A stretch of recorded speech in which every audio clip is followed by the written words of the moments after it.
Hello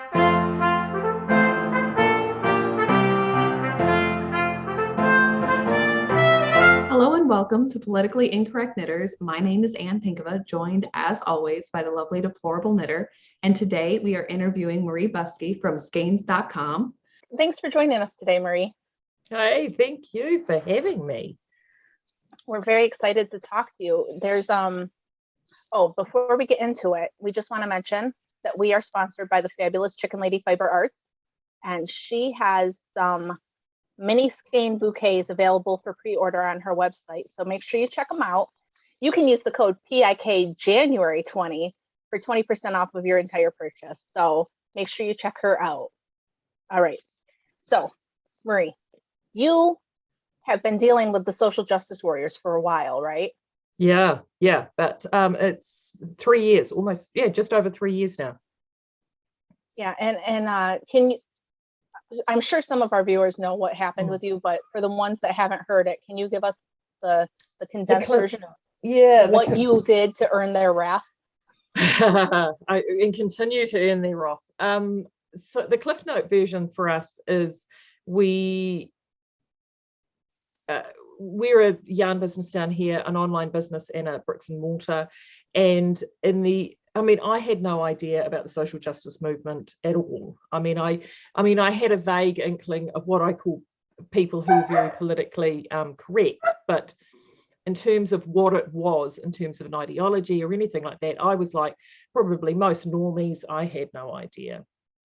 And it was around the time actually when the whole Karen Templar situation started blowing up. It was around the time of those diversity statements. Remember, every single store or creator within our space was expected to have place out this statement somewhere in their social media or website, signaling their diversity and their acceptance of diversity. And I just thought that this was an incredibly odd thing to do, because as far as I was concerned, a diversity statement shouldn't be anything more than a mat outside the front door that says all is welcome, because isn't that the whole point, that you welcome everybody equally and regardless of any form of difference? So I just, and particularly at my age too, I was, this is a very odd thing.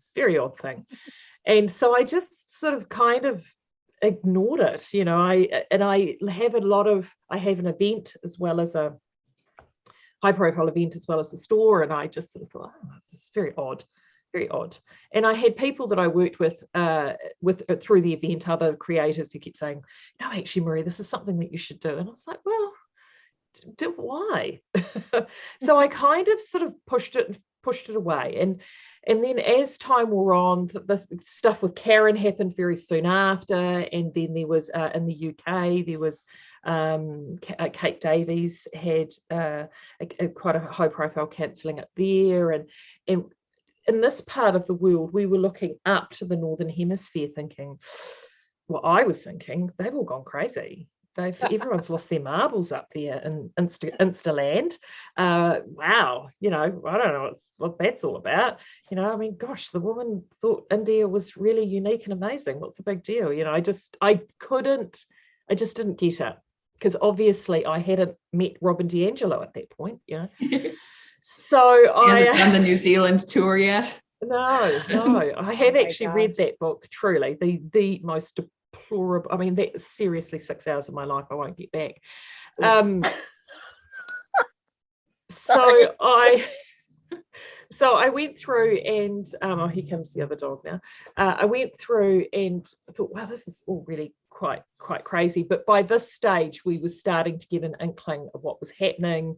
We were starting to see these cancellations happening, and this coalescence of this group of very socially aware knitters. It's the first time I heard the word social justice. So I thought, oh, okay, well, this is something that we need to be aware of. And I could see that there were ones that were very sympathetic to this within our circle here in this part of the world. So that's when probably the first self-censoring started to happen for me, because I thought, okay, no, I just need to be a little aware of this, because this is something that it could potentially create some issues. And at that time, that's when we started seeing posts and things happen on a couple of major social media sites here. And it was like, oh, okay, no, I need to be quite aware.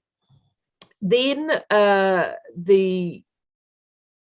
it was 2019 and March 2019, and we had, of course, the Christchurch mosque massacre here. And it was, I mean, that still for New Zealanders is really awful, because we've never had anything like that in this country. I mean, we have had shootings, but not to this sort of scale and with this level of hatred. And it really did rock the foundation of the country.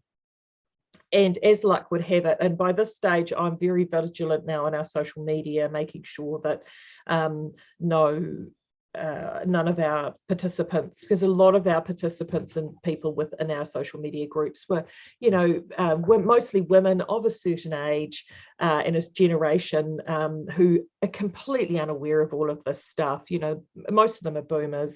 And I thought, I just need to make sure that they don't trip over an invisible tripwire. And unfortunately, on that particular morning, one of them did, and actually posted up a finished object, something that she'd knitted, and she, in the background, she had a couple of other recent finished objects. One of them happened to be a golly doll, which for down this part of the world sets my lot off, my fan club off down here like you wouldn't believe. As soon as we saw that, I thought, oh. And I was, that particular day, I was, it's March 15, it's my birthday. I wasn't working on that day. I was actually having my hair done with my cousin. And I saw this pop up while I was literally in the chair with colour on my hair. And I thought, oh, okay, no, this isn't, can't have this today, because they will not deal with this. I actually knew the person who posted it.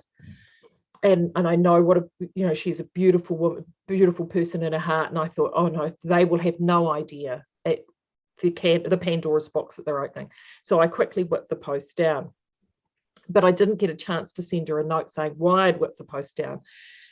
She then, and it was up like 10 minutes maybe, but of course in that time someone screenshotted it, and then she actually popped the post back up. My colleague whipped it down. I think it was up that time maybe half an hour. Again, more people screenshotted it, and then boom, the can of worms opened. And it was fueled by the fact that the shooting then happened that day. So you can imagine this level of anxiety, free-floating anxiety and fear and hurt that was amongst the community. And then this happened, and I think all of that just got channeled on us. And right. It was huge. Yeah. And it didn't help that, of course, I promptly left the country the next day for 2 weeks. So that was sort of that was the genesis.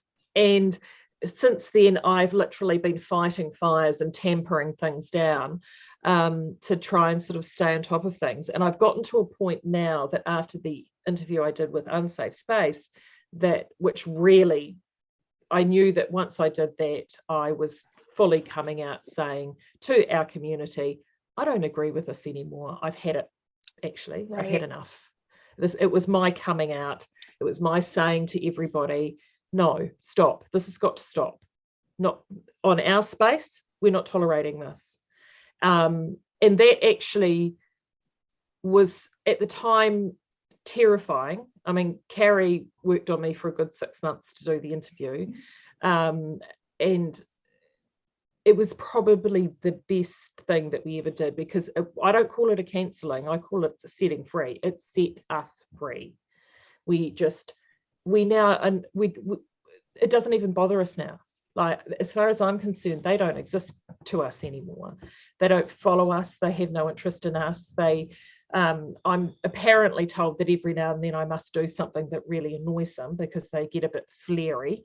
But I've ban blocked and deleted all of them. I'm not aware of what's going on. And right. I've created a safe space for all those that want to be able just to craft and knit and enjoy, and understand that we may have different views about politics or religion or social issues, but in our space, that's not talked about. In our space, it's about craft. We connect through craft. Right. And that, yeah. And I like the way you said that it set you free, because that's really true. A couple weeks ago, somebody was really on me. I'm kind of in the same position. People see my name and they know where I stand. I mean, it's not hard to figure out. But once in a while, somebody comes out of the woodwork and really comes after me, and it makes me kind of crazy. My brother said to me, "Hey, they can't cancel you again. What's the problem?" And I'm like, you know what? You're right. Like, why am I even worried about what this person thinks? But once you get to the point where you just like, whatever, it's just words. You can't hurt me. If I saw you in public, you probably wouldn't even say anything to me. So no, move on. And a lot of the biggest, I mean, you learn a lot. Like I had to, once I realized that all of this was a thing, several years ago, I thought, okay, I need to start reading. I need to start figuring out, because I had that immortal line thrown at me, you need to educate yourself. It's like, well, okay then, but, I will. Probably not the things they want you to read, though. No. Well, no, to be honest with you, I did. I mean, I read, oh gosh, dogs bumping a thing. I did. I mean, I read White Fragility. As I said, 6 hours of my life I won't get back. Oh, wow. Yeah, You're a brave woman. Yeah, I did try to start reading. I was at How to Be an Anti-Racist by Ebony X. Kendi. That was even worse. So I got about 2 or 3 chapters through that and decided, okay, no, I think I've got enough.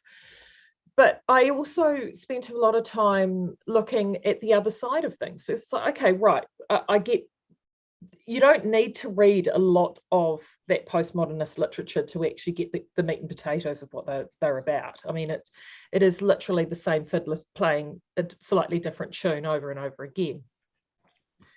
So then I thought, okay, well, what are some of the books on the other side of the conversation? So that's when I dived into things like The Strange Death of Europe, Our Madness of Crowds, Douglas Murray, Don't Burn This Book, Dave Rubin. Actually, it's kind of like Political Incorrectness for Beginners.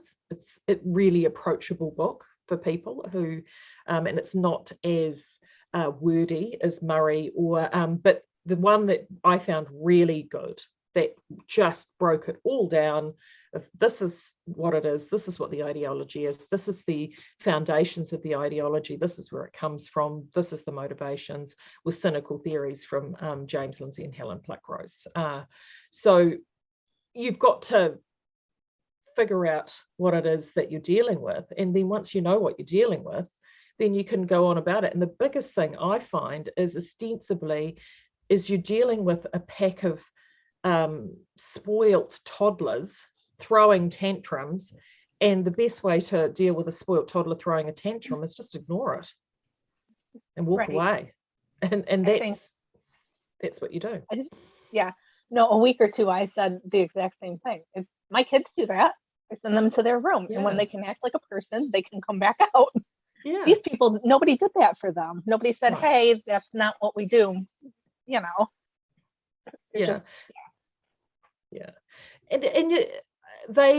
I love the ad hominem attacks that they make.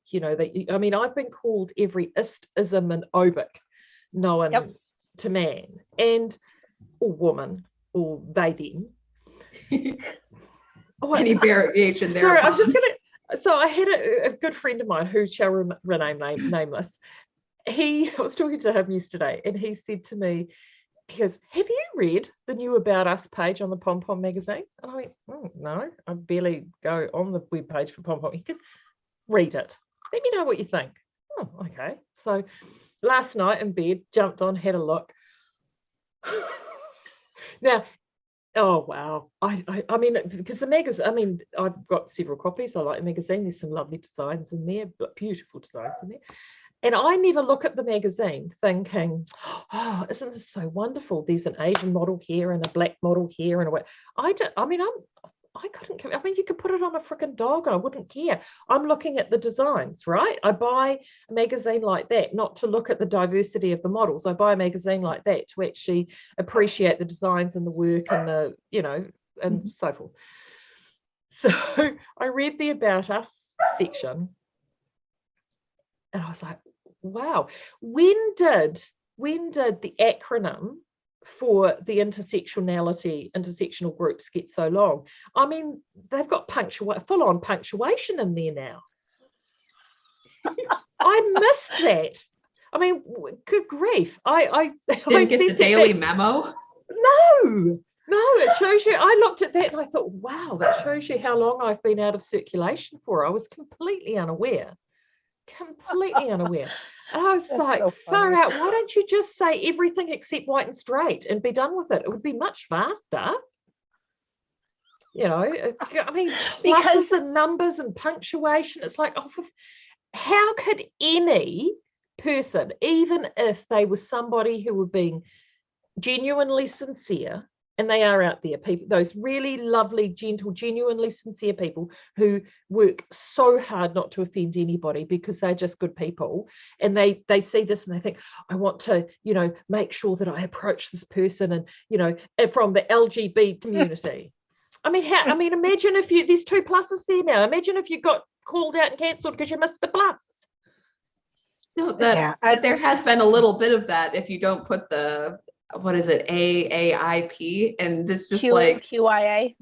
But why, you know, the LGBT QWERTY? I'm like, I'm not sure how many letters they're supposed to be. Oh, I don't want to leave anybody out. And yeah, and I got in trouble. I got in so much trouble for my interview because I sort of said, I think LBGQ, yellow, purple, zebra people, because I just, even at that point, and I think it was only QI at that point, or QTI or something, it was much shorter, a third of the size it is now.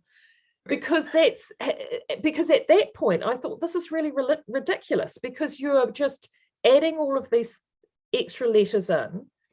Unless you are the high priest or priestess of this ideology, you're never going to get it right. You're always going to trip over it, which I think is the point. And you get to a point where it does become beyond ridiculous, because here you are trying to say we don't want to marginalize these groups, but when you get to a point where you pull all the groups together, it's like, well, actually then you've kind of just defeated the entire purpose of what it is that you're trying to achieve, you know, because you've just now gone and ring-fenced everybody except for the people that, you know, as far as you're concerned, are at the bottom of the, you know, intersectional dog heap, you know. So right. And even it's like, and we are for all of these people, and you're like, hang on, all these people don't necessarily get along. They're not necessarily like to be lumped together. Like you know, some of the lesbians and the trans, they're not getting along right now. It's like, oh, but we represent everybody. It's like, but how can you say that you represent so many different people with so many different beliefs, with so many different opinions, or, I mean, even, you know, just to use the term gender identities, that's a lot of people that you're saying that you're on the side of, that it's like, well, you gotta, I don't know, that they don't get along. And it's like, well, I'm for everybody. Well, that's nice. That means nothing. Yeah.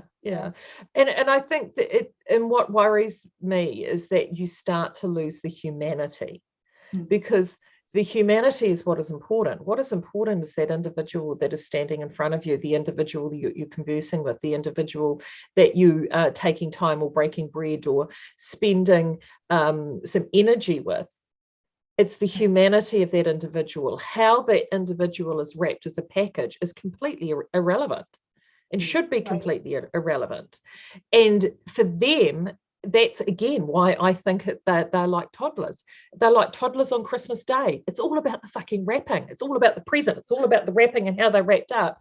And almost the humanity of the individual inside is completely irrelevant, because they get really upset when they rip that wrapping off that package, and the humanity of that individual inside it doesn't conform to the wrapping that they have on the outside.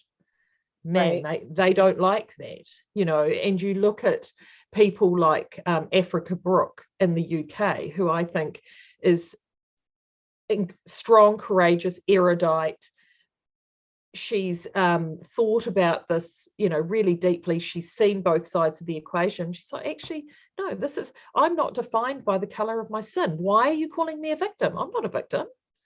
I've beaten alcoholism. I've moved through this. And it's that victimization, and that's something I find really difficult. Actually, is people who want to ostensibly, when I see anybody that identifies with, the punctuation from hell, I'm looking at that thinking, why are you wanting to actually label yourself? Because what you're saying to your tribe, what you're signaling to this group of people is, you must accept me and love me because I self-identify as a victim. Really? Why? You should be identifying as an individual. What about the sovereign self? What about this amazing person that may have challenges and everything, but you are actually you, and I think that's a really dangerous place. I think if you're, especially to our kids, these young girls particularly that get sucked into this, I mean, I'm seeing, I have sons, I'm quite lucky there, but I'm seeing, masculinity in men becoming, the whole toxic masculinity that our friend D'Angelo seems to be so fond of, men being completely emasculated, and women are now being attacked. And it makes me laugh that most of these social justice people are women, and they don't realize that they're actually killing themselves. They're fighting against themselves. And look at all the work that women have done to actually give themselves the justification, the footing that they need. And they're turning around and it's women that are cutting themselves off at the knees. And that just blows my mind. It completely blows my mind. Yeah, it's I mean, it's like the J.K. Rowling thing where everybody hates her now because she said women are women. Men who identify as women can identify as women, but that doesn't make them women. And if you do that, it takes away from what women actually do. And now she's a non-person because she had the gall to, go against them. And it's just nuts. It's I don't want anybody to decide if I'm worthwhile based on who I'm attracted to or what I look like. And if that's all you're going on, when the whole push, I don't know what they call it there, but here it's the BIPOC community, the Black Indigenous, they're pushing all of these makers to the forefront who may not be the best maker. Like if you want to support a designer of color, super. Support them because they have amazing designs, not because they're, I don't know. It's just, and it's often the case too that it's like, well, you have all these brilliant designers from all these different backgrounds, but the ones they are supporting are the strongest ones ideologically, not necessarily the best knitters or the best designers. They're the loudest shouters. That's a part of it too. Yeah. It is so challenging. I think if you are someone trying to carve out, and in a way, the knitting industry has become like the entertainment industry. If you're trying to carve out a career in this industry, you now have to conform to the set of ideological rules in order to move forward in what you're doing. And from a perception perspective. So they, you see them, being very careful about what they design, about how they display those designs, and they're forever having to tread this very careful tightrope. I know some of them that I've spoken to, or I know people that know them very closely, and they are terrified of wobbling on that tightrope because the mob will just turn on them just like that. Absolutely. And it's vicious. It is absolutely vicious, and it does set you free. It does set you free because you suddenly realize when you get on the other side of it that there are a whole bunch of silent voices out there who are ready to support you and to say, hey, look, are you okay? We may not be on Instagram or Facebook or Twitter, saying anything, but gosh, we'd love to buy a couple of skeins of yarn from your store. little bit different topic, but when Ravelry got rid of all the Trump supporters, did that have any effect in New Zealand, or was that, because a lot of people that we've talked to on our show, that was a big point in their careers where things changed. Did that impact you guys? Not ostensibly. Look, I'm a keen follower of American politics. We were talking before we got started. I mean, I've lived in the US. I've spent a lot of time there, and I have. So when that happened, I remember saying to my store manager, I turned to her because she said, she was the one that alerted me to it. And she said, have you seen this? And I said, no. And she showed me. And I thought, wow, bold move. Ravelry have just fucked off half of their user base. That's a bold move. That's a really bold move. Because that's how I looked at it. I just sort of thought, why? I mean, because politics is more polarizing. It's even more polarizing now up there, but it's always been one of the things that a lot of Americans have identified with. If they identified with anything, they identified with their political allegiances. And that was true even when I lived there in the late 80s, early 90s. So when I saw that, I was like, oh, that's a social network for knitters is becoming partisan. How's that going to work out for you? So from a Kiwi perspective, it washed over 99% of Kiwis' heads, to be brutally honest. Right. But if I'm also quite honest, is when that happened, New Zealanders actually weren't using Ravelry quite as much as they used to. Funnily enough, a lot of Kiwi knitters moved across to things like Facebook. Like Facebook groups are very prevalent here. Instagram a little less. So a lot of them were moving to large sort of Facebook platforms. So they would still use Ravelry for pattern searching and potentially putting their items up there and finding yarn. But it was becoming a resource as opposed to their social source. Does that make sense? Yeah, absolutely. And that's kind of what I suspected, is that I think most people who weren't paying attention to politics, and even there's, people that are conservative that are still on Ravelry because they had no idea it happened, because they might be the person that logs on once every few months to get, a sweater pattern, and then they go and knit their sweater, and then they come back and get a new pattern. So I think it mostly affected people who were really using it as a social site. You look at it now, like I remember 10 years ago or 7 or 8 years ago, those forums were just buzzing. Like you had all those groups. I had a couple that I was running for the event in the store, and those forums were active, and you were having to be on there and checking them and staying on top of them. And they were, and all of them, even the main boards, they were buzzing and moving and active. You look on there now, it's tumbleweed, it's crickets, there's it is so much quieter than what it used to be. People are still using the site, but not for that social. They're not getting that social connection from Ravelry like they used to. Yeah. Right. Well, there's different platforms now, and they're like if you want to find me on social media, I spend my time on Instagram. I'm so bad with it that when I'm homeschooling, I actually have started leaving my phone upstairs, because if it's in the homeschool room and the kids are doing something, I will be checking my Instagram. So, but I think that a lot of people are like that now, where they've got, like you said, Facebook, Instagram, different sites that they'd rather spend their time on. Yeah, absolutely. And I think a lot of it too is the whole, I'm quite disciplined about how much time I now spend on social media, because when you get piled on like that, it is, and especially when the big pile on for me happened, which was around the Christchurch, and it feels awful, because you literally feel like 1,000 people are screaming at you and 1,000 people hate you. I mean, you would have had it yourself, and you just, and you don't want, that you're a good person, and you think, oh my God, do people really feel this way about me? And this is awful. I mean, you just can't help it. It's human nature. You can't help it. Oh. And I got some advice, and they said to me, quantify. quantify the voices.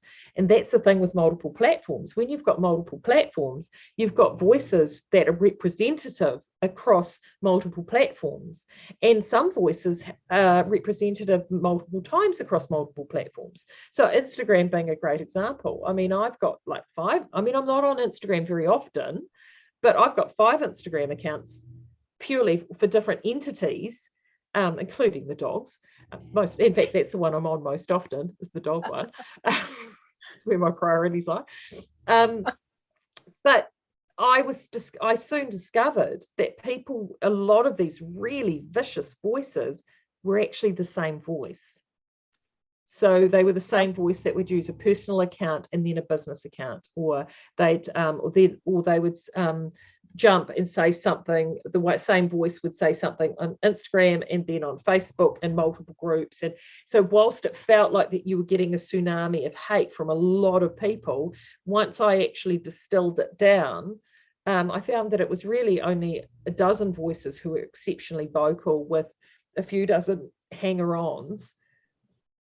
And that, the core of those people is still very much the core of the intersectional movement here today, and they're the same voices. So once I actually identified who those voices were, well, then it's like cancer, you excise it. It's just like, well, I don't need you in my life anymore. Ban, block, delete, ban, block, delete, ban, block, delete.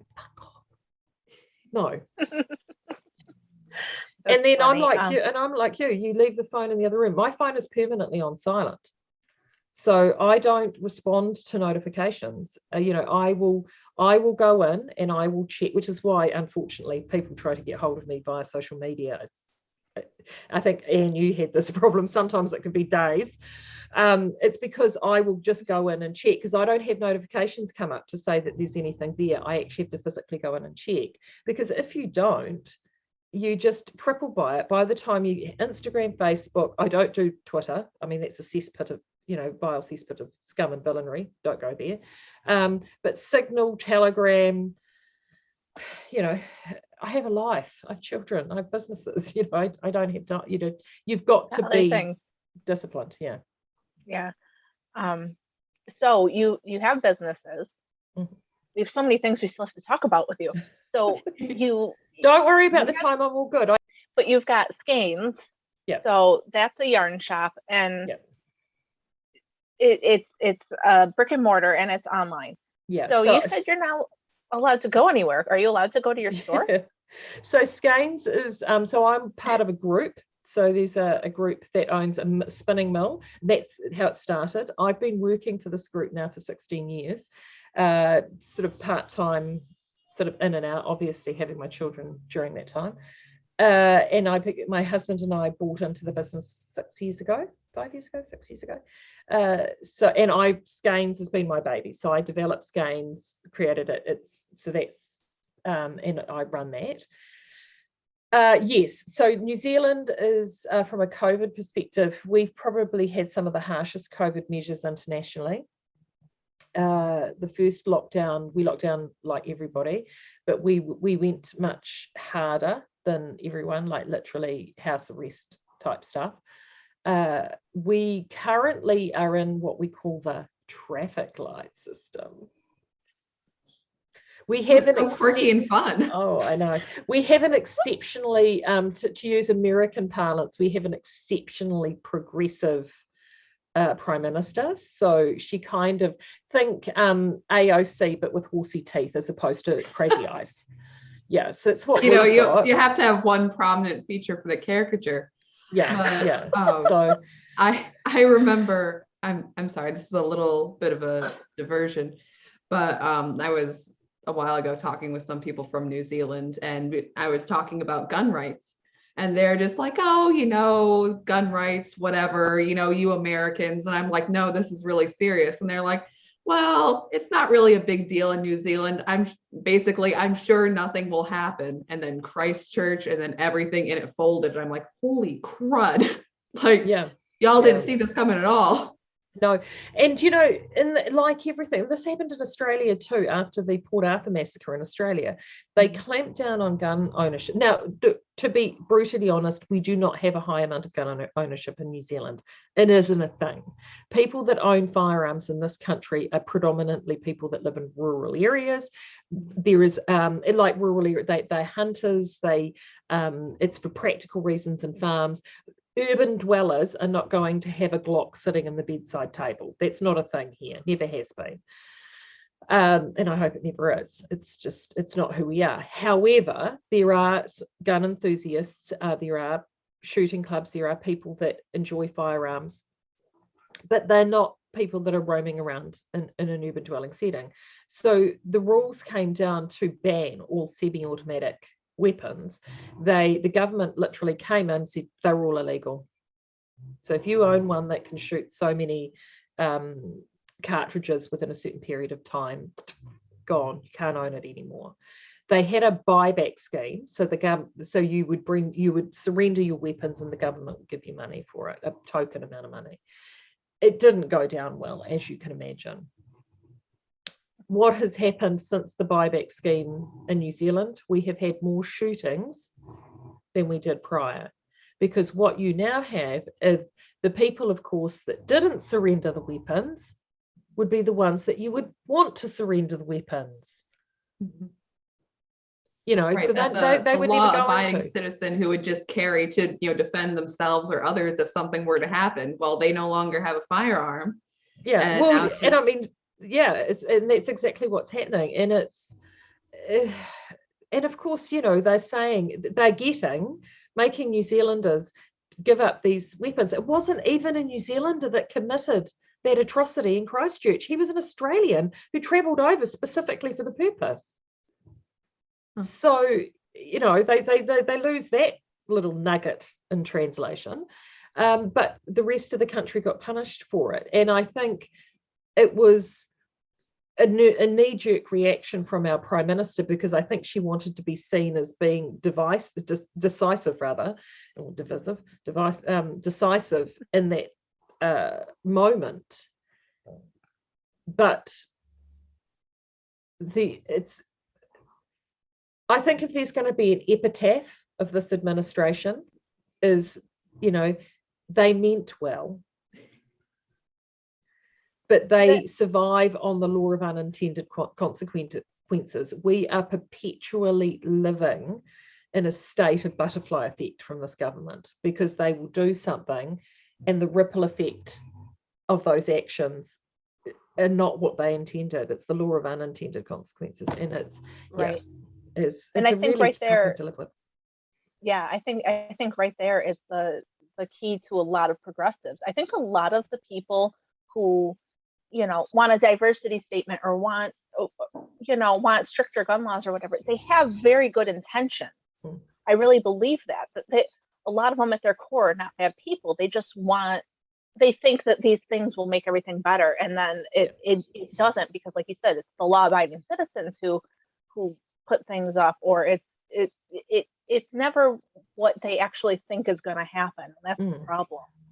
But yeah, so you're right, and I mean, so we now have these incredibly strict draconian measures. So where we're at now is we have a traffic light system. So we've got probably one of the highest vaccination rates in the world. Eligible population, which is 12 plus, is I think we're sitting at something like 92% fully vaccinated. They've had to get there, though, via coercion and mandating. So it was around probably 2/3 of that eligible group willingly got vaccinated. The other third of that group were forced to be vaccinated. Now, politically, that's never going to end well. When you've actually had to make people do things that they don't want to do.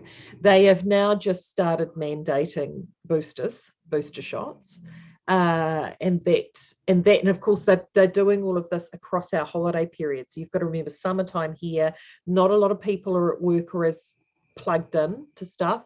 And our government had and made all these announcements. They themselves will go off on bloody holiday. I mean, our Prime Minister's getting married this weekend. Lucky guy, I'm sure. Oh, let's not go down that rabbit hole. So it is, yeah, the whole, and what we've got currently is, if you're unvaccinated, you're essentially a second-class citizen. You are not allowed to go to cafes, restaurants. You can't get your hair cut. You're not allowed to go to a gym. You can't go to any close contact business. So your options are vastly more. You can't travel on our airline unless you've got a negative test. But unlike the US, where you can go in and purchase rapid antigen tests, in this country, no, the government control everything. So if you want a rapid antigen test, you have to go to a pharmacy or a certain supply to get them. Yeah, really difficult to get.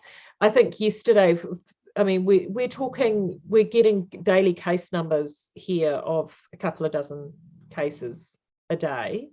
As of yesterday, I think there were 30 people in hospital in the entire country, with 2 in ICU. This is, you can't go to a festival, you can't go to a show, and we're only talking about, from the eligible population, according to them, 8%. Now, if you follow the science, the actual science, not the political science, the science that cannot be questioned. The actual science, that eligible group, the vast majority of them, from a epidemiological perspective, are just as or more susceptible to the virus than someone who is unvaccinated. But that's not the point. This is punitive, not scientific. This is about punishing those who haven't followed your totalitarian diktat and saying, you have been a naughty boy, you're not allowed to do that. It's wrong, we Kiwis are fighting against it. We're strong, and we will get through it. And it's just about, see, in Omicron, we don't have Omicron here yet.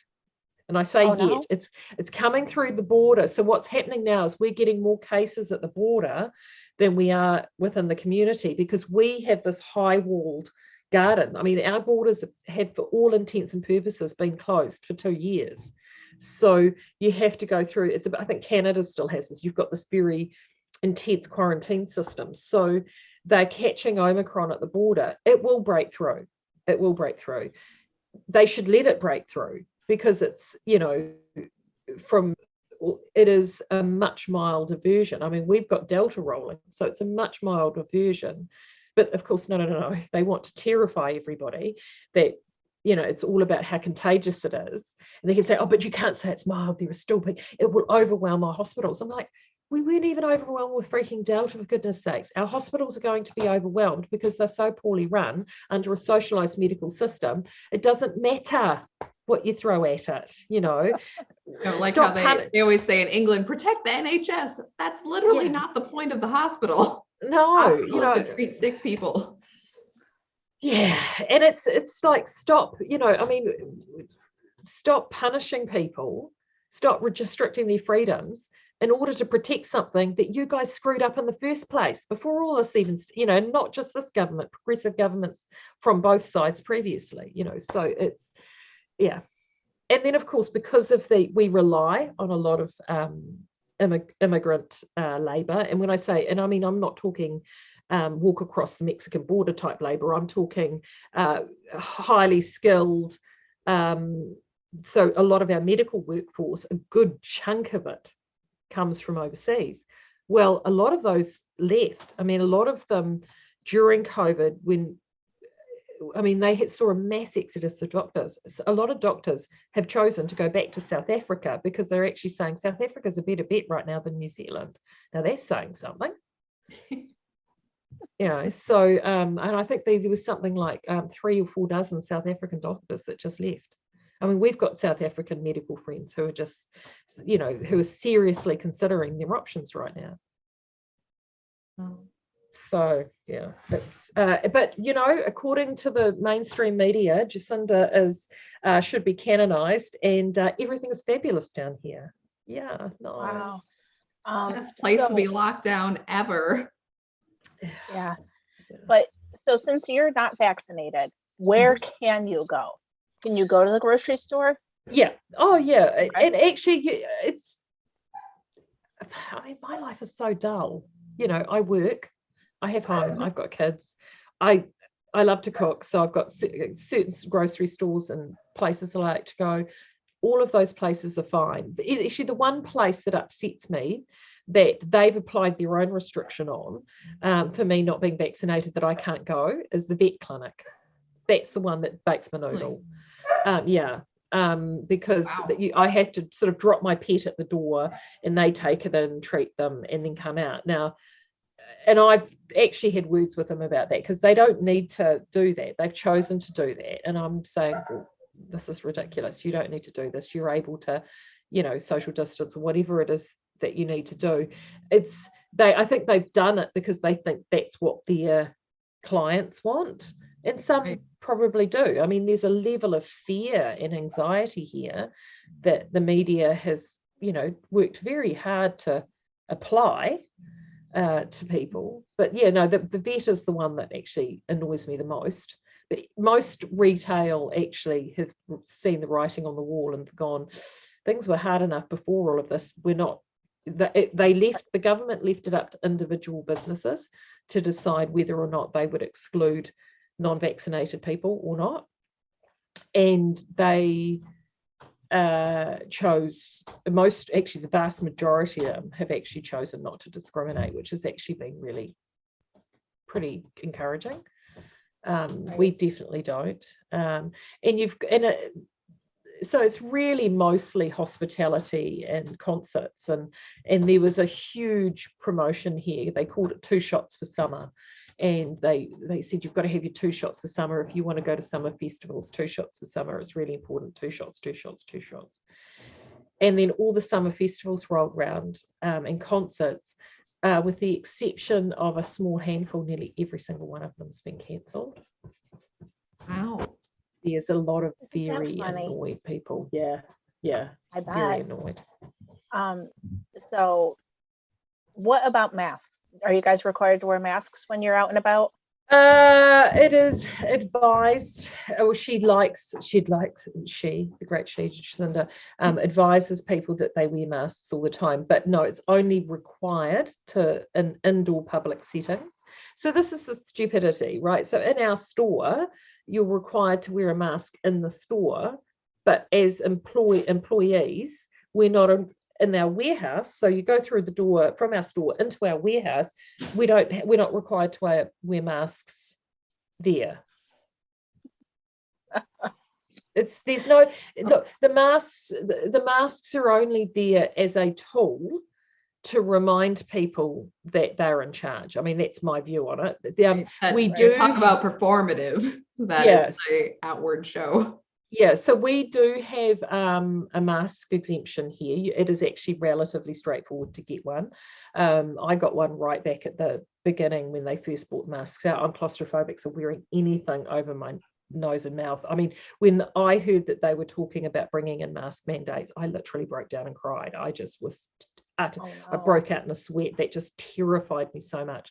So I got a mask exemption really early on. But I have to I have a lanyard with the card on there, which I wear if I'm out in public, because just to save someone coming up to me in the supermarket and accosting me because I'm not wearing a mask. Isn't it funny how people are so brave now to come up and like shout at random strangers that, oh, you don't have a mask on. I don't understand why all of a sudden this thing makes people able to do that. You should see it.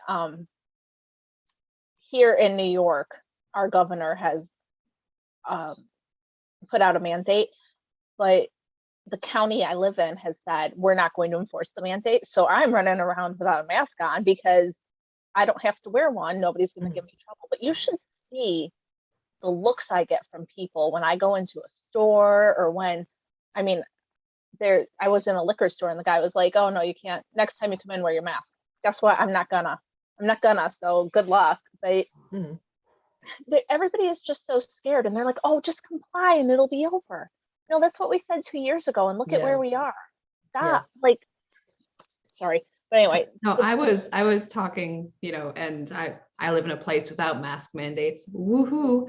But I was chatting with somebody and it was asking about store hours someplace. And then, they were masked and they were saying, is it busy? And I'm like, well, I guess. I mean, like, yeah, people come in and out like, oh, well, I don't want to be anywhere with too many people. I'm like, well, how do the doors stay open? What's the, just that you have to be the only one in a business is like, that's just not how business works. I'm sorry. You can order online. Like, I don't. Yeah. It's weird that that's still a thing now. Yeah. And I think you hit the nail on the head when you said they say, why don't you just comply? And that's what got us into this mess, to be honest with you, is that there was such a high level of compliance. And you look at, I know the whole big talk now is around mass formation theory. I think Robert Malone really pushed that out, I think, within the American context just recently, whereas I've been reading about that for a while. And one of the elements there, Matthias Desmet, who is the professor who's done a lot of work in this space, is he said it's about non-violent, pushing back non-violently. And one of the ways you can do that is just simply not complying. Just not non-compliance and just saying, actually, no, I'm not going to wear a mask. Thanks. Right. It's no. Computer says no, we're not going to do that.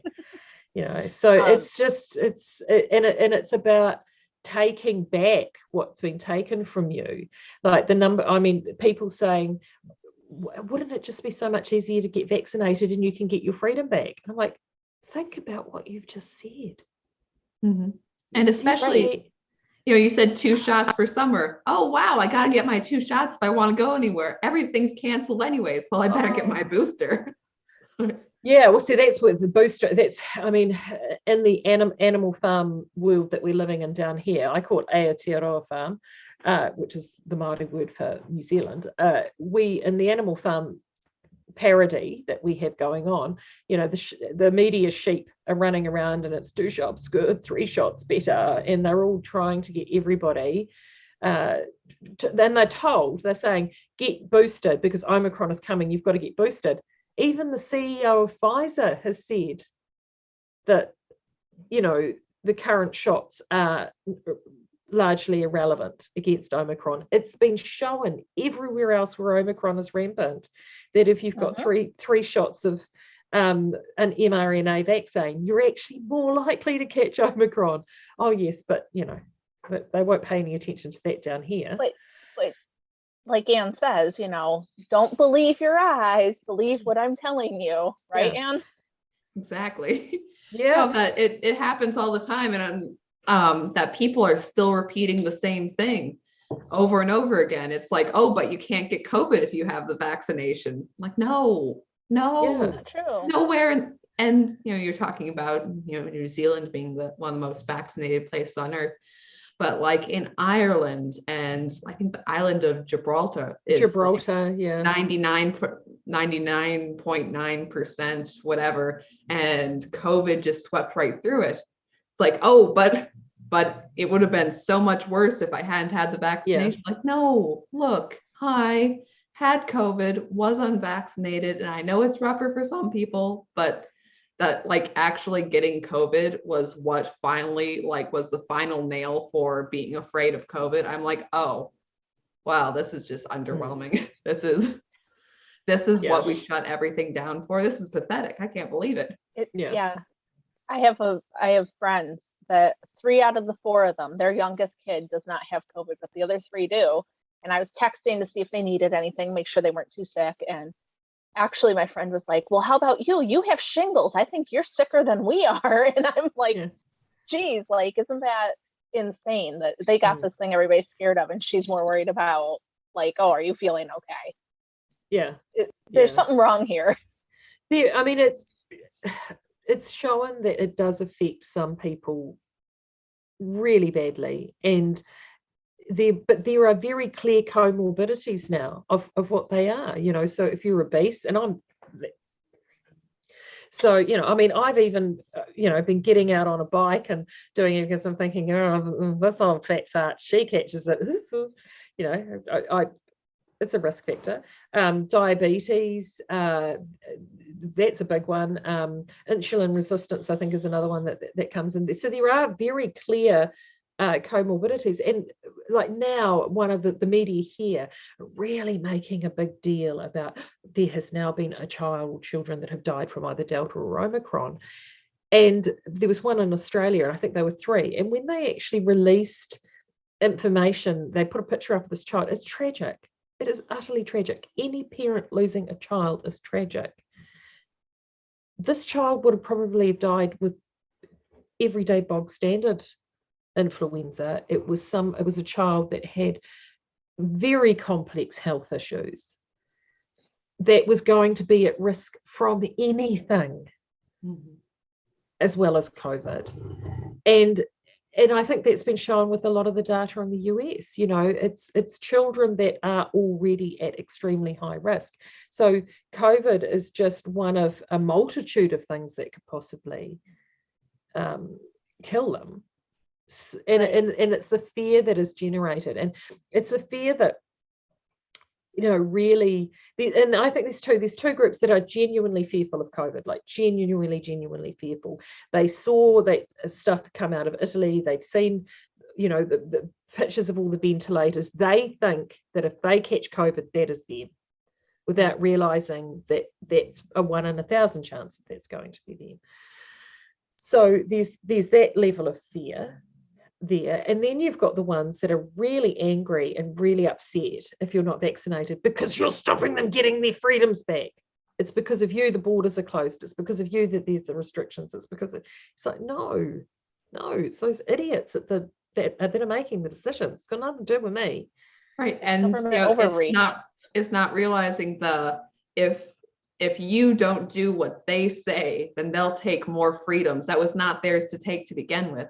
And also that the whole goalpost moving thing is not coming into their minds. It's like, oh, well, it's like the first number. Well, if 75% get vaccinated, well, if 80%, well, if 85, well, like, hang on, you're not being truthful here. You're not following through. I call it the barn repainting. I've got one friend, whenever they do this, I'll send her a text saying, they're repainting the barn again. It's just like, they just, and they don't see it. It's like, oh, but they're doing this to protect us. No, they're not. They're doing it to control us. Yeah. And that's why I get all the dirty looks without my mask on, when everybody else is like, oh, but it's a mandate, and if we all just conform, then they'll lift the mandate. Well, it was a year before they lifted the last one. Like, I don't think this works the way you think it works. And like you said, they're finding out that it's health issues, and well, we've closed all the gyms. We are encouraging people to like DoorDash and not go out and farmers markets, and just like they're making it so hard to live a healthy life. It almost makes you wonder.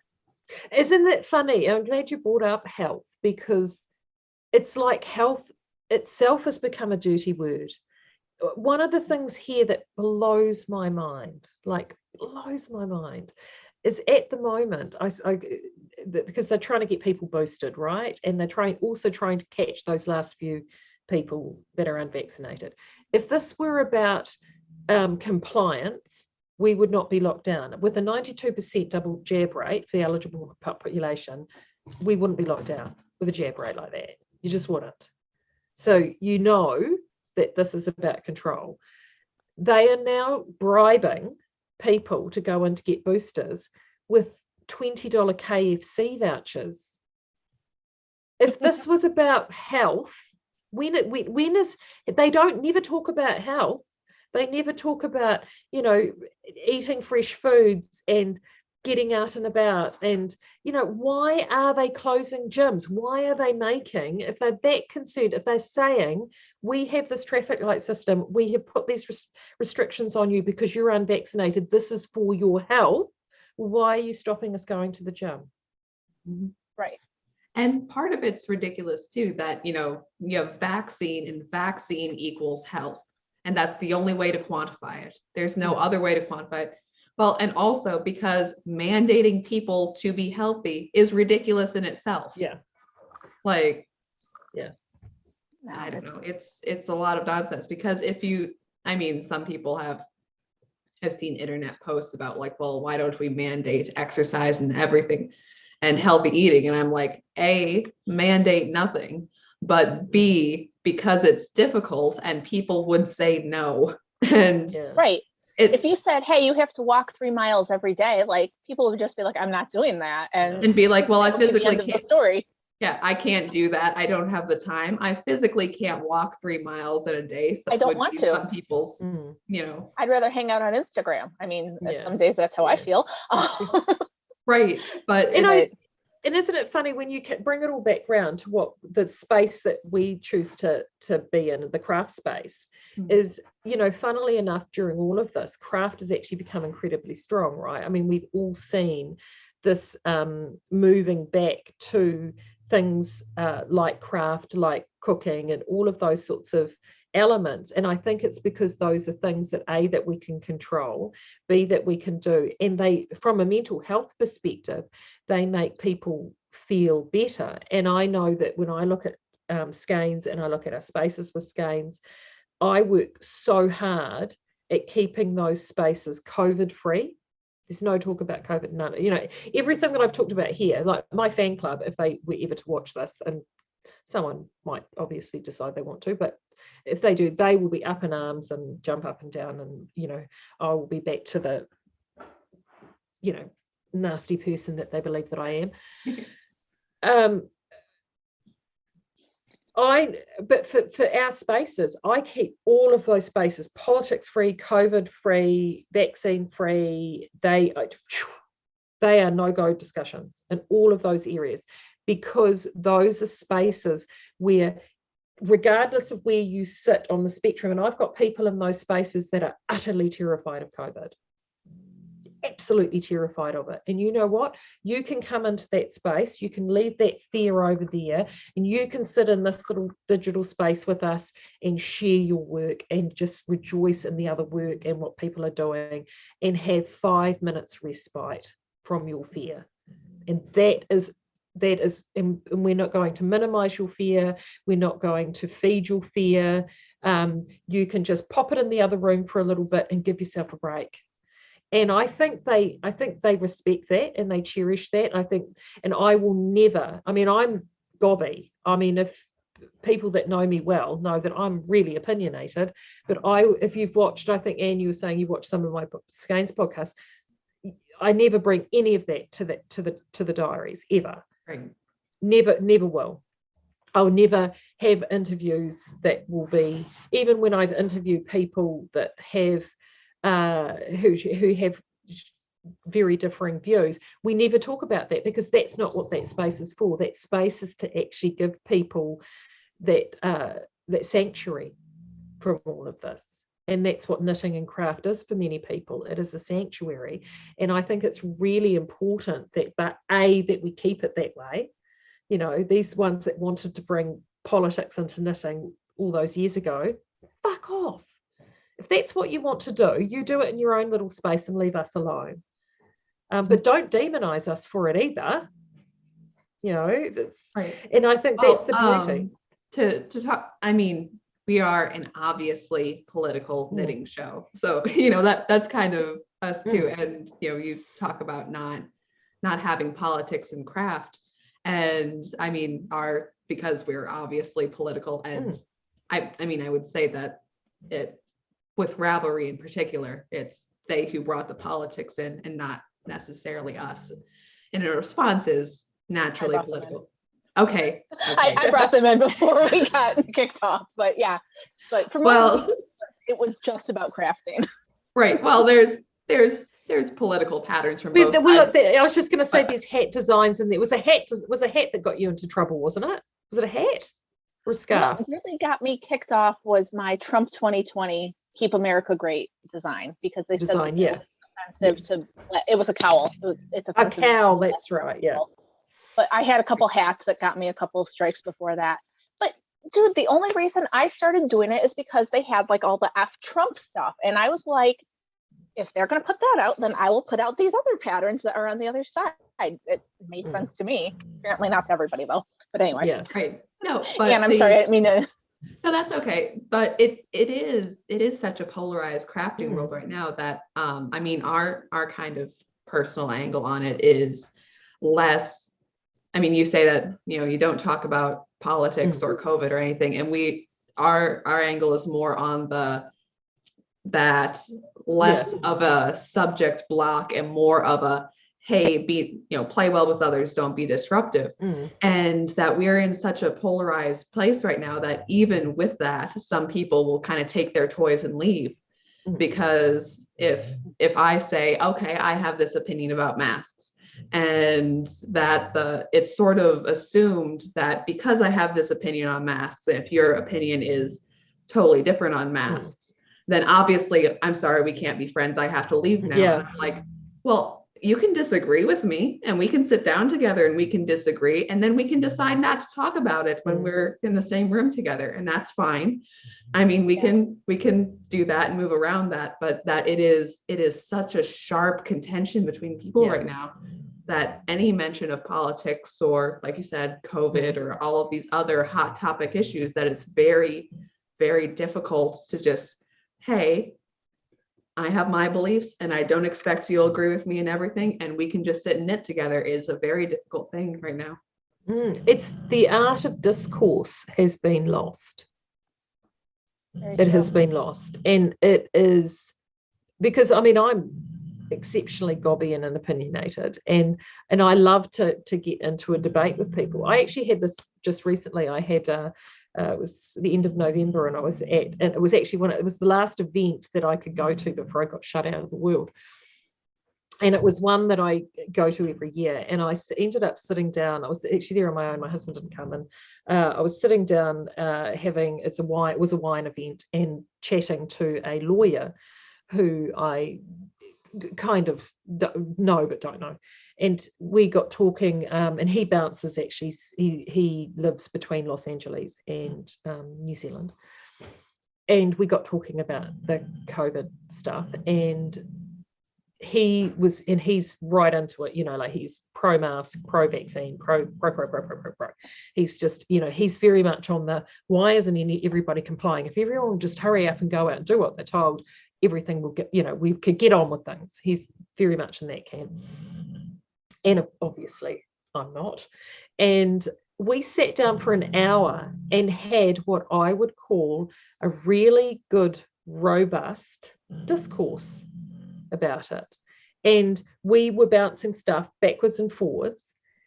And he said to me, he goes, I think you're barking mad, but boy, I've enjoyed this. And I said, you know what, so do I, and it was actually thoroughly enjoyable. And I'm thinking, and I did say to him, I said, you know what I enjoy more about this is the fact that you and I could actually do this for the last hour and actually thoroughly enjoy the conversation. I said, I appreciate your point of view and totally respect it. As you said, you think I'm barking mad, but you're not standing here vilifying me. You're like, well, okay, good luck. But he goes, well, good luck with that. He said, I'm heading back off, to Los Angeles next month or whenever it was. He said, so, he goes, I won't be worrying about you on the plane because you can't be there. And I said, don't, I'm good with that, and it was, to me, that was a really healthy conversation. And unfortunately, I think digital communication, that worked because it was in person, and we were sitting next to each other in a garden with a glass of wine, and it was fantastic because you're talking to that human in front of you. You're having that one-on-one conversation. Whereas digitally, you see, it's easy to get disconnected with people. And I try really hard not to, I do fall off the wagon from time to time, but I try really hard not to get into digital keyboard fights with people, because you achieve nothing. You achieve nothing other than, A, it makes you crazy, B, you piss the other person off, and then you create that whole schoolyard fight mentality where people will jump into the thread to see, this what's going and that's on, where, the nonsense. what's going on, and it's what's achieved by that. Right. Nothing. There's nothing achieved by that. So I think, and that's where the art of discourse has gone. And of course, with lockdowns and restricting people's movements and travel, you can't have those discourses. You can't meet people in person. Things like conferences and town halls and all those sorts of things have all been pushed online, and that's part of that separation. The more you separate people, the more dangerous it gets. It's taking away people's water cooler conversations, and it's actually those conversations where you get to understand people and practice your muscle of accepting, understanding, knowing when to hold them, knowing when to fold them, knowing when to walk away, and you lose that now.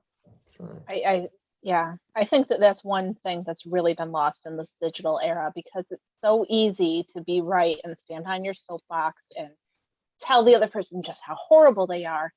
And you wouldn't do that if you were sitting here talking to me in person. And I think they want that. I think they want us divided because it's easier to divide and conquer, right? So if we can all have a logical conversation, that's not going to help anything. No. But sorry, I find it all super depressing. Right. And I mean, you're talking about, having the sort of vaccine conversation back and forth. Well, how many people are being told, oh, those evil unvaccinated, Justin Trudeau, well, they're probably bigoted and racist and everything else. And then it's like, have you actually sat down and spoken with someone? Have you? Are you, when everybody's in their own little boxes, it's very difficult to look someone in the face and say, hey, I disagree with you, but we're going to talk about how we disagree. And you know what, man, I wish you the best. That when you're, using the sort of progressive term othering, well, you're othering people.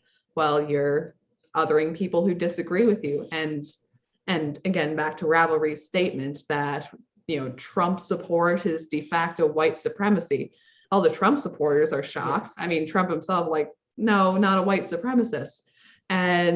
But if you say one is there for the other and I will not associate with you, then you can't talk through these ideas. You can't talk through why you believe this, or what policy decisions, or even perspectives on simple things, that it's so much more difficult now. And again, now when everyone's in their own little digital box, it's even harder.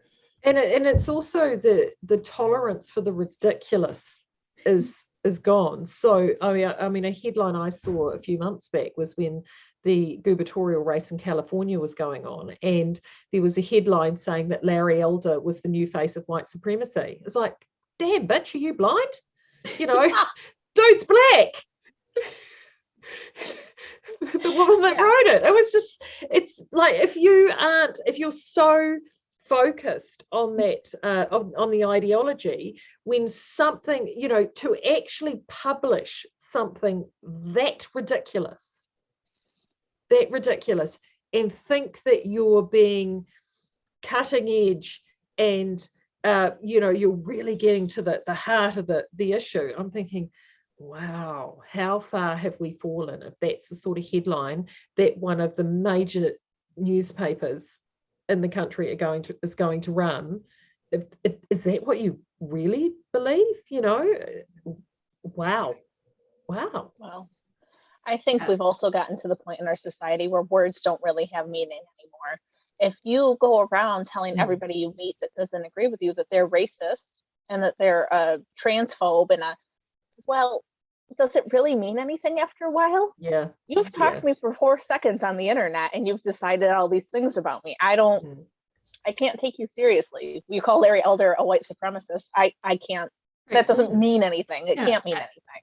And the mental switch between, if Republican, the party that was founded on freeing slaves, therefore white supremacists. If Larry Elder is a Republican, he must therefore be a white supremacist. Like the mental click between, but maybe my presumption about this is wrong, because after all, a black man is not going to be a white supremacist. That just doesn't make sense. maybe I Yeah. was wrong about this. No, publish the article. Yeah. It's language is the battleground, though. It is like when I started the reading around all of this stuff. And I mean, I worked in media for a number of years. So language is, and I've worked as a copywriter. So language is something that is really important, and especially as a copywriter. And I was working as a radio copywriter. So you've only got a very limited amount of language to convey a lot of information. So the selective use of that language is incredibly important. And with this movement, and that's why I think people find it really difficult, because for people who are on the outside, normies, who have no idea what's going on, they will look at a definition of a word and base the understanding of the definition of that word of what that they were taught when they were at school, racist being the prime example.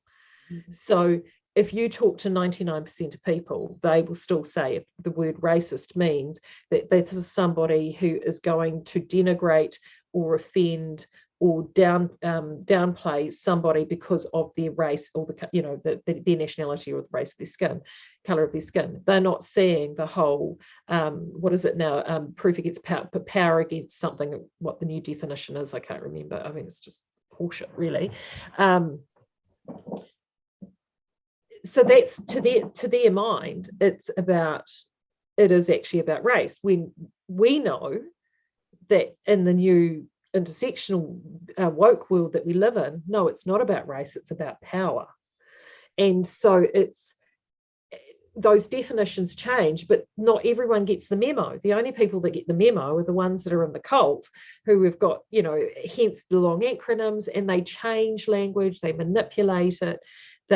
My favorite one that I spoke to a lot of people in several years ago was the difference between equity and equality. Did you notice for years and years and years we used equality? Everything was about equality amongst people, equality within workplaces, equality. And equality is a good thing because you're treating everyone equally. Then did you notice that once the intersectionalists came in, equality steadily started getting replaced by the word equity? Now, equity, as we all know, is a completely different kettle of fish. That is actually literally robbing Peter to pay Paul to make everybody on an equal footing. That is not equality. Right. But most normies, they did the bait and switch on that word. So most normies were completely unaware that that switch had happened. So they're still going on, yes, no, I'm all for equality. I want everyone to be treated the same. It's like, yes, no, I will vote for this. I will buy into this. I will do this because I want equality. And it's like, no, you're actually voting for equity, which is quite different, which is actually taking something from one group of people in order to give it to another group of people. Right. And it's like, don't you want everybody to be, free and happy and have their fair share, and, children to be fed, or, whatever today's buzzword is. But the idea that, that life has been difficult for a certain amount of people. So of course we will, give them freebies. We will give them a boost up, base that, equality, everybo's equal. Equity is because of the color of your skin. It's a positive discrimination. And like, there's an oxymoron for you. Right, that you're making the playing field uneven intentionally, but this is a good thing because we're helping the underserved. It's like, no, this is still inequality. Yeah. It's I do wonder about when the level of absurdity gets to a point where those sort of 40%, I mean, I believe in the 30-40-30 principle. So you've got 30% of people in it. Doesn't matter whether it's COVID, politics, wherever you live. You've got 30% of people that will see on the right hand of politics. You'll have 30% of people that will be on the left hand of politics. And then you've got 40% of people that will be a movable feast in the middle. They will swing one way or another. And for a long time, I was one of those people that lived in the middle. Most, 40% of people are. When will we get to a point where the bullshitter meter in that 40% finally go, what? Because that's when things will swing and shift. Like, I know in this country we've got an extreme left government. Even, I mean, our political parties have always been traditionally centrist parties, centre right, centre left. So we've often had a lot of switch between them because there's not a huge amount of difference between them from an ideological standpoint until now. And we now have quite a far left party. I truly believe that they're definitely in a progressive territory, very much so, definitely ideologically.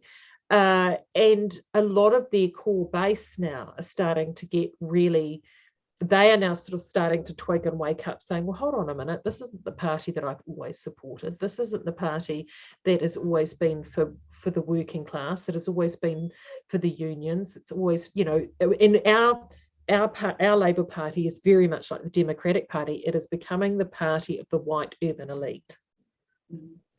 And it's no different. It's the same here. It's the same up there. And the core base of that party has always been blue collar workers, and those ones now are starting to wake up. And when they do wake up, that's going to make, we've still got 2 more years until an election here, but when that group is now starting to see the negative effects of policy of that party and the absurdity now, and so for them, the leap they have to make is, where do I go to from here? What else is out there? We don't have a 2-party system. We've got multiple parties, but they all of a sudden they're having to actually start looking around for politically another home. So that's where, from a political landscape here in this country, is providing another home for those people who have traditionally always despised some of the other alternatives. So yeah, it will be really interesting what goes on between now and the next election in this country. But the approval rating of our Prime Minister has steadily fallen since she was elected. It still continues to fall. And she got elected with a clear majority. The first time we have mixed proportional representation in this country. First time since proportional representation has been in effect, which is close to about 30 some years. First time ever we've had a Prime Minister with a clear majority. She's taken that majority and she has made a raft of radical changes, progressive changes, using that power. And we don't have a check and balance system. You can bulldoze that legislation through, and she has done, to the point that even Amnesty International at the end of last year even said, wow, New Zealand government, even, that's, from a governance point of view, that's a bit dodgy.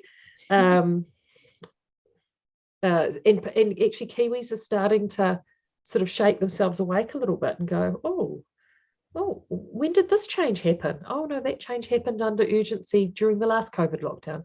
Oh, when did this change happen? Oh, that one happened under urgency during this COVID lockdown, so no discussion, no, the media won't talk about it. She's paid all the media off. It's scary. It's really scary. It sounds familiar to what we have going on. The media has their narrative, they have their notes, and they're going to stick to them whether or not what they're reporting is actually what's happening. And the emergency things are really disturbing. And I'm hoping, because we have another election and we have Biden for 3 more years, right, Anne? Yeah, but you've only made it through one so far. Yeah, but I mean, you've got midterms, and I know the other advantage you've got as well, though, is that he is passing. I mean, he did that dodgy thing, trying to pass it through OSHA in terms of mandates, and I mean, you have actually had state and federal judges push back on that. See, we don't have that. Yeah, we don't have that. Once something goes through, it goes through. But my point is I'm hoping that some of the lockdowns, some of the things that are happening, some of the, them trying to take our rights away is going to wake people up, because even with the media back in the narrative, I don't know how people can live their life and see and think that we're in a really good position here and think that they're doing good things. Yeah.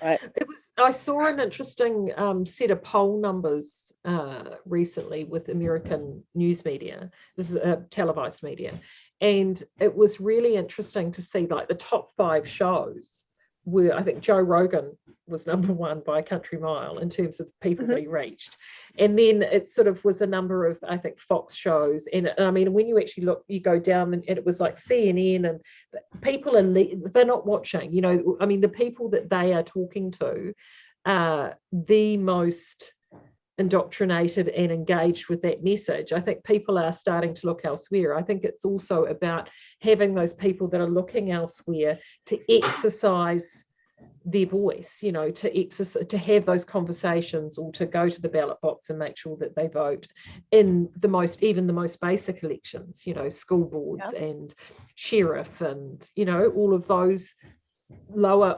To me, that's where the battleground actually needs to be won, is actually as you were saying, in your county pushed back and said it doesn't have a mask mandate. It's actually, if you win all those building blocks of democracy, if people actually realize, you know, in states like New York, actually, governor, I mean, your governor now, isn't she the woman with the vax necklace? Is that yours? That's the New York the vax necklace. Is that the one? I try not to look that hard at her. Yeah. I love it that you know that and I have no idea. I've got to watch the news. Oh, just like, please, I don't want to look. No, she's the one who also got up at the pulpit and told people that they need to go out and make sure that people get vaxxed, because that's what Jesus would want them to do. That's the one. And if you actually look at that, I saw that because I couldn't believe it. She's actually got a necklace on that says vaxxed. Well, at least, I mean, maybe we should start getting those, and we can identify who we want to spend our time talking to and who we don't. Oh, you've got that necklace on? I'll see you later. Yeah.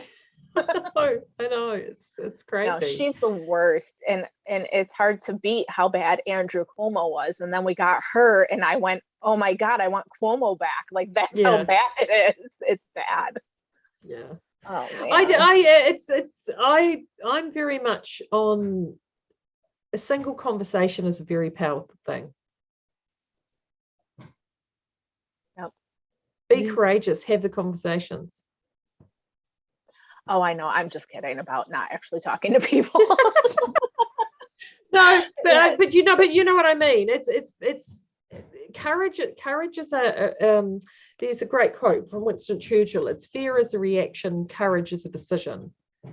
And courage is like a muscle. You've got to actually exercise it. And I think that's where we're at now. I think we need to, and if that exercising that courage muscle is refusing to wear a mask, if it's having a difficult conversation, and when I say, and not a difficult conversation in our woke friends terminology, it's a difficult conversation when someone says, why aren't you wearing your mask? Or why aren't you vaccinated? It's like, because I choose not to. And that's okay. Right. You were talking about how prevalent Facebook groups are where you are, and I'm in one for New York. And it's people who are like, oh, I went into this business and they welcomed me. They didn't care I didn't have a mask on. So, this is a good place to go. Or I went here, and one of the people in the group said, I was in the grocery store and somebody came up to me and asked me why I wasn't wearing a mask. And they explained all the reasons. And you know what the lady did? She took her mask off too and walked around the store. Sometimes you need to be the person that's got the common sense and somebody needs an example sometimes. And my husband and I went grocery shopping, and I prefer to go with him because I'm not wearing a mask. I'm with him. I feel a little bit more confident because if somebody were to start, like, he will knock them down. He is not going to let anybody say anything to me. You know what I mean? And so when I go out, I am a little nervous. It's a little bit scary because you don't want to get into a fight. You don't want mean people. You don't, and you're right. The only way things are going to change is by doing them, and by courage is doing something even though you're scared. So that's another. And we have been conditioned that every interaction will end in confrontation. That is what we've been conditioned to believe, whereas actually that's not the case. Every interaction doesn't have to end in confrontation. Every interaction is an opportunity for conversation. I want to thank you very much for coming on today. You have given us a lot to think about, and even though we're like a world apart, it's kind of, I don't know if encouraging is the word, but it's nice to hear that we're all kind of dealing with the same thing. Yeah. And as I said, a conversation is a really powerful thing, and it's finding that support, finding that courage. And thank you for having me on. I've got to a point now, for the longest time I didn't talk too openly around this. I've now got to a point, it's like, well, gosh, you've cancelled me 3 times already, you've set me free. Let's talk about this stuff. And it's okay if you don't agree with me on everything. It doesn't change my opinion on you. And I've got people within my circle that don't agree with me, and that's okay. It's okay. So yeah, thank you very, very much. And hopefully it gets warm soon. We got a few months before it gets warm here. But yeah, enjoy your holiday, and thanks for taking your time. Yeah, and if anyone wants to find me, you can find me at Skeinz, SKEINZ.com. Or if you want to, I do have a podcast which is on holiday at the moment. I'll be back from January 31st my time, which is January 30th your time, over on YouTube, and it's just the Skeinz, SKEINZ.